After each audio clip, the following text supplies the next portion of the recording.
The city never slept, but for Emily the streets were a lullaby of hunger, fear, and silence that pressed against her ribs like the cold iron bars of a cage. Her small 10-year-old frame huddled beneath the torn remains of a blanket she had found weeks ago near a dumpster, her breath clouding in the December air as she sat with her knees drawn up to her chest outside a boarded-up shop in Manhattan, the neon lights of Times Square flickering in the distance like mocking stars reminding her of a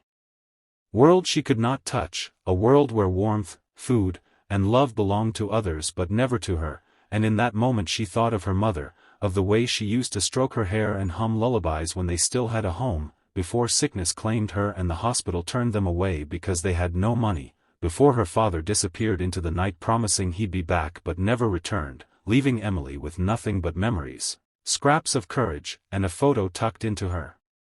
tiny backpack, a backpack that was fraying at the edges but which she clung to as if it were her only anchor in a world that seemed determined to let her drown, and though her stomach growled with a hunger so deep it felt like a second heartbeat, though her shoes had holes that let the icy slush soak her socks until her toes burned, though people passed her every day without a glance, she had promised herself she would not cry because tears would make her weaker, and weakness was something the streets devoured without mercy. Yet on this particular night, something would happen that would change the course of her young life forever, something that would rip her from the shadows and thrust her into a storm of power, greed, betrayal, and destiny, something that began with the sound of a heavy thud echoing across the nearly empty street as a figure crumpled beneath the harsh glow of a street lamp, the man's expensive suit jacket folding beneath him like broken wings, his hand clutching his chest as though trying to hold his heart in place, his mouth gasping for air that would not come, and for a moment Emily froze, every instinct screaming at her to stay hidden, because people in fine suits belonged to a world that ignored her, a world that punished her if she stepped too close. But then his eyes, desperate and wide, flickered toward her, locking on her small frame as if he could see through the shadows that shielded her, and there was such raw fear, such pleading in them that Emily's heart, too soft for the cruelty of the world, lurched against her ribs, and despite the trembling in her hands, despite the fear that maybe someone would blame her if this man died, she pushed herself up and crept closer, her voice small and shaky as she whispered, "Mister? Are you okay?" But the only answer was a strained groan, the man's lips parting as though to speak before a violent cough racked his chest, and Emily panicked, glancing around the deserted block for help, but there was no one, no kind stranger, no police, no one but her. And in that instant she remembered her mother's words, words spoken on her deathbed when Emily was just 7, "No matter how little you have, Emmy, you always have enough to be kind." And those words overpowered the gnawing fear in her belly, propelled her forward until she was kneeling beside him, her tiny fingers wrapping around his much larger trembling hand, his skin clammy and cold, his pulse faint, and though her voice quivered she whispered, "Hold on, I'm going to get help." And without hesitation she sprinted toward the nearest payphone she knew of, her worn sneakers slapping against the icy pavement, fumbling with the few coins she had saved, coins she had meant to spend on a crust of bread or an apple but now fed into the slot with shaking hands as she dialed the only number she had memorized from watching old TV shows through shop windows.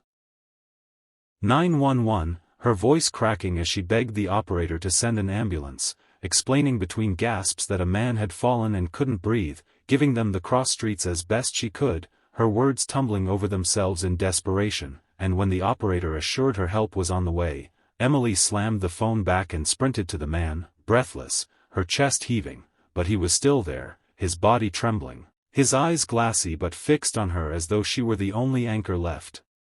between him and the void, and she sat beside him, pressing her little hand against his arm, whispering nonsense, anything, telling him about the stories her mother used to tell her, about how she wanted to be a doctor one day because doctors saved lives and maybe she could save lives too, her words spilling in a flood not because they mattered but because silence might drag him closer to the edge, and his lips moved, forming words she could barely hear, "Don't leave,"